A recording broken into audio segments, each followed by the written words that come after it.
There is so much fear and hate. We must negate it with active, courageous love. These words were spoken by House Representative AOC. Taya Apalkova, our final speaker, urges each of us to live by these words in their true meaning every day.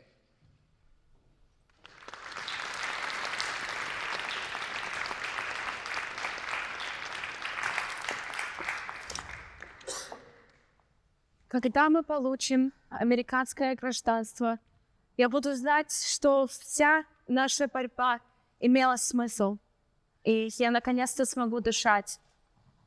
My mother said these words as we drove home in the car. Now, the translation is, when we become American citizens, I will know that every struggle we endured had purpose and significance. My name is Taya Apalkova, and I'm a 17-year-old Russian-Ukrainian asylee. My story is one of roots and uprooting, of belonging and loss. My family and I immigrated to the States when I was just 7 years old, leaving behind a soil so familiar. This wasn't out of choice, but out of necessity.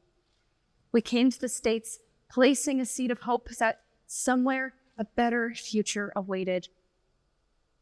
My parents are my greatest heroes. My mom, a brilliant woman with a degree equivalent to a PhD, yet her education is devalued here. She's had to work jobs far beneath her expertise, sacrificing her recognition so that her family could eat.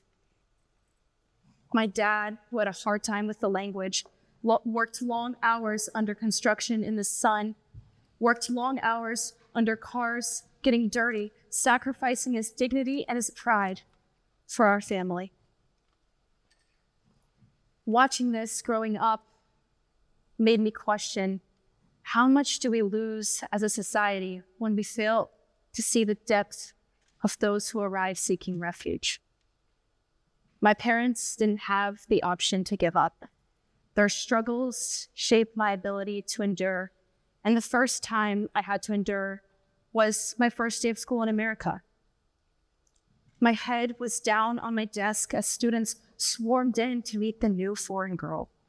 Now, unfortunately, the only words that I'd managed to cling to were water and bathroom. So that year was spent in silence, unable to share who I was, let alone ask anyone to understand.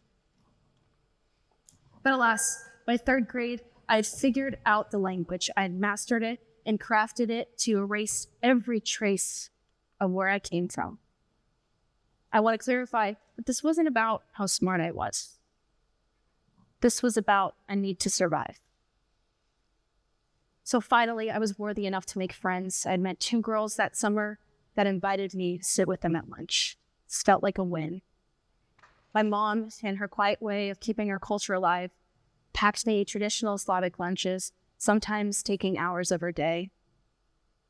That day at lunch, as I stood up to grab a fork, I had noticed that my lunch was flipped over, and I watched it spill across the white floor.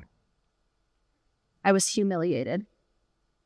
I had been used to being called names here and there and made fun of for my weird accent, but I'd never had an incident to this level before. That night, I came home, and in between my tears, I asked my mom why my friends would do such a thing. And she said to me, they've never seen food like ours before. And when people face something they don't understand, they often react with fear. At the time, her words felt like a small Band-Aid against a deep wound. But I didn't realize that I would carry these words with me for the rest of my life. From that day forward, I started to buy lunch. I thought that if I ate the American food and I spoke American English, if I spoke English well enough, then I can finally become American. But as I grew older, I realized that this wouldn't be the case either. I sat in silence as the TV blared to get rid of the immigrants plaguing this country.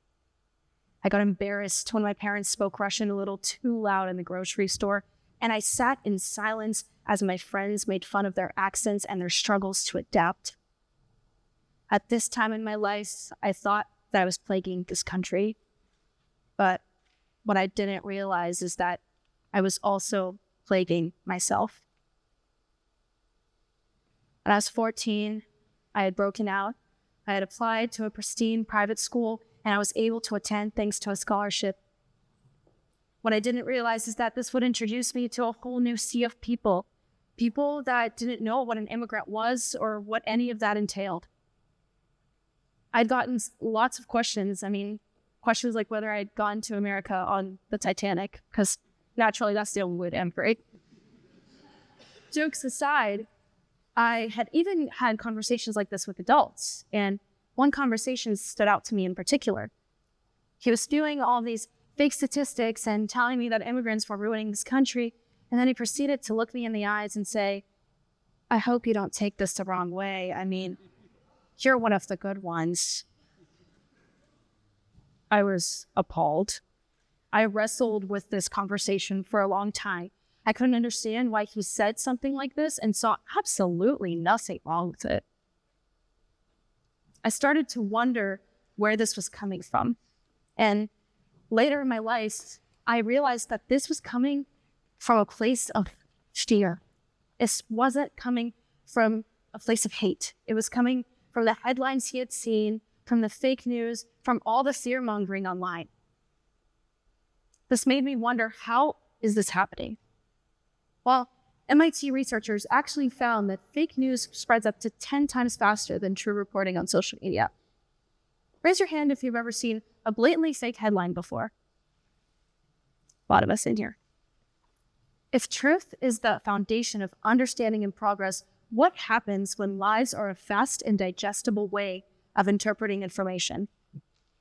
Perhaps then the problem lies with our ability to accept what aligns with our fears instead of seek truth. So what are some of these notions? Well, growing up, I heard a lot that immigrants were putting a dent into American tax-paying dollars. But the American Immigration Council actually found that in 2022, immigrant households paid $579.1 billion in taxes, including $35.1 billion by undocumented households. So just to put that number into perspective for you, 1 in every $6 collected in 2022 from taxes was from immigrant households. So now that we kind of have an understanding that immigrants do actually contribute to the economy in numerous ways, how much would it really cost to deport them all? The American Immigration Council also found that in order to deport immigrants over the course of 10 years, it would cost $967.9 billion. And to put that number into perspective for you, that means 8.9 million people could go to college in state and get their tuition paid for in full. Let me repeat that. 8.9 million people could go debt-free from college with the money that we're spending to deport immigrants. At the end of the day, this issue comes down to real people with real emotions.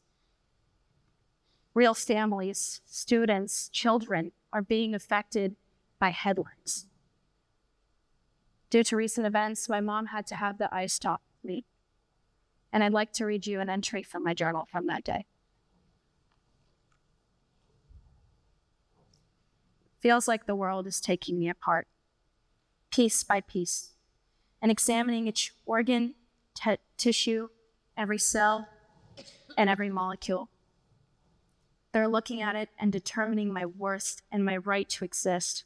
They're looking at it and determining my worth and my right to exhale, evaluating whether my meat and bones have less rights than theirs, picking apart my autonomy to decide whether I belong in this world. I wrote this after seeing my 12-year-old sister get a slip of paper on what to do if ICE came to her school. The next day, going to school felt surreal. I sat motionless as girls complained about how long the Starbucks line was this morning, as my teacher assigned yet another paper. It's this funny feeling of not realizing that you're truly on your own. How could my world be crumbling apart while the sun dared to shine regardless? How dare it? Head of fear continues to grow in my stomach every day as my family and I wait 10 years for our green cards. We wait for that light of hope, that beacon, that chance to exhale. And perhaps that moment will come, or perhaps it won't, and my story will become one of deportation. I got asked, Taya, what is the point of your TED Talk really? And to be honest with you, I'm not sure. When I wrote it, I was hoping for some huge success story where I stood up against all odds and I was a strong person, unwavering in every way. But that's just not true. And that's a part of the immigrant struggle. Some days I am standing up and gulping down my anxiety, and some days I am weak, hiding away who I am in fear of judgment. I'm a person just like you, because what other choice do you have when you are put in this situation? There is none. You simply must survive. The only difference between me and you is that I have a constant label floating above my head that hinders my personhood and my being. My story really only touches the edge of what immigrants go through, but it is the one closest to it. So I guess what I want out of this TED Talk is to see that compassion and empathy that we all have. I want to see that again in this world. I want you to know that if you went into this without knowing a single immigrant, you now know the story of one. That is how change begins. So let's all ask the questions, embrace the courage to care. And it is with our empathy and our shared humanity that we will change this world. Thank you.